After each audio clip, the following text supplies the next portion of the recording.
Hi, Dad. I thought I told you to go to your room. Wait, what? Yeah. I am in my room. This is not your room. What do you mean? Come on. You know better.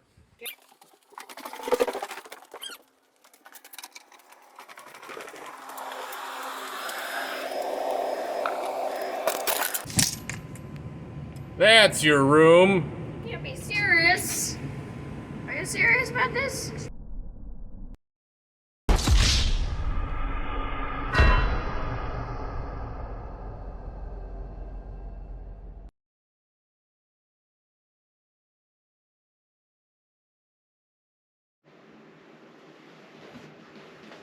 Well, hello there. And welcome to This Old DIY House. I'll be your host, Thomas, for this wonderful adventure into insanity. You may be wondering why you're here. Why is the sky blue? Is 2 plus 2 4? I can't answer those questions. Those are political and religious and philosophical questions, and I'm not that intelligent. But what I can tell you is you're here to either watch some DIY by a guy who knows absolutely nothing about any of it and wants to learn, or you just want to see me fail. Either way, it'll be a fun time. So to give you a little background about me, as I said, my name is Thomas. I've been in IT for pretty much all my life, except for a short stint in the military. Specifically, IT infrastructure. So for those of you who don't know IT, we aren't the ones who make the fun software that you play with. We're the ones that make sure it stays up and running. For a big part of my career, I did IT security. We're the guys that you all love to hate. The ones who tell you no. Like when you ask, hey, why can't I be logged into 300 things all at once? And just ignore those prompts asking if it's me or not. No! Bad user. Or when developers say, hey, I want to throw up 300 servers for my contractors in Sri Lanka with full admin access. No! Bad devs.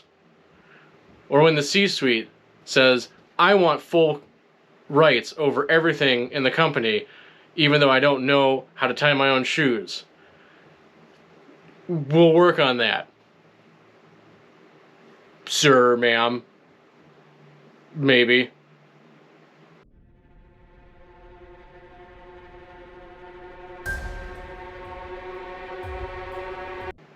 Oh, you're still here. Well, anyways, let's get back to DIY. So I'm going to go ahead and show you guys what my plans are for this channel and for the next 6 months or so. So why don't you come on along and we'll take a look at what we've got. Alright, so here we have some blueprints that were drawn up by my friends over at Limitless Design. These show the original plans of my basement with the unexcavated crawl space. The original basement was built along with the rest of the house in 1958 and then expanded on somewhere around 1968 to 1970. I don't know the official date because I can't find any records, but I do know on aerial photos the expansion was finished by at least 1969. So let me go ahead and show you what our plans for the newly excavated space will be. We're going to go ahead and build a new bedroom out of the majority of the space, and this is where my son will be moving to. The other third of the excavated space will become a new bathroom.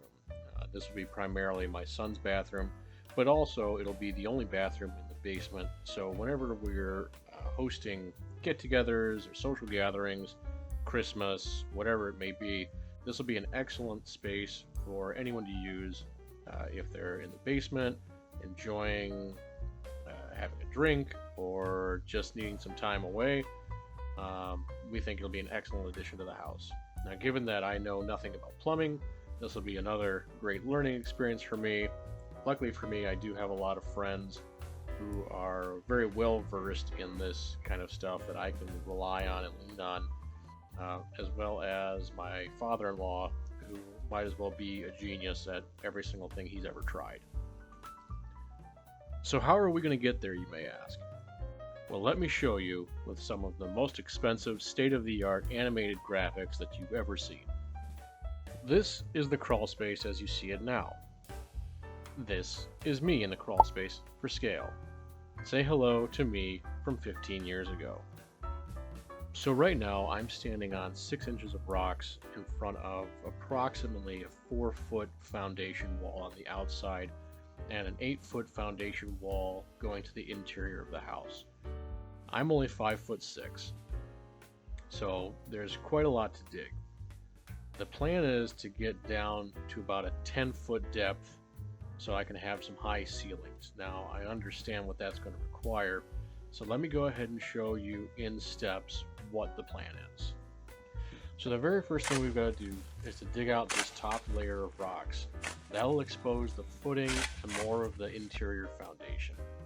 After that, we're going to have to start tackling the clay.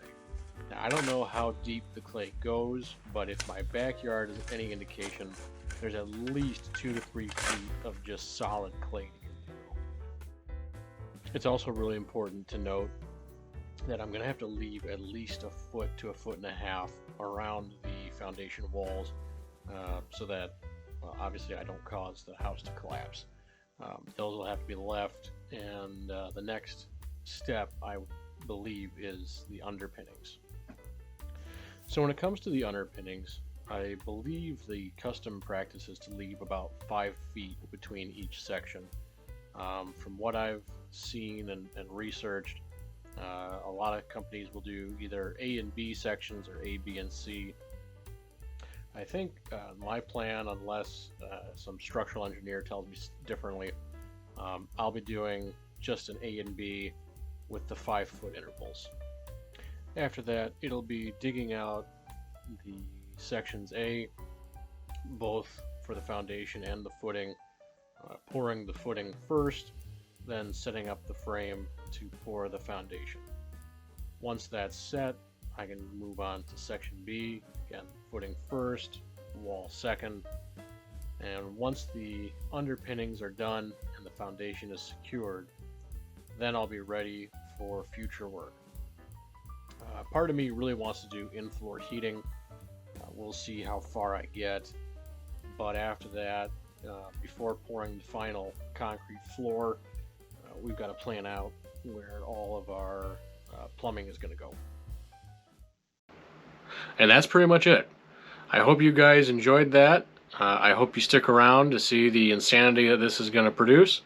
And hopefully 6 months from now, I've got a finished basement with a room built that my son can enjoy and a lot of life experiences for us.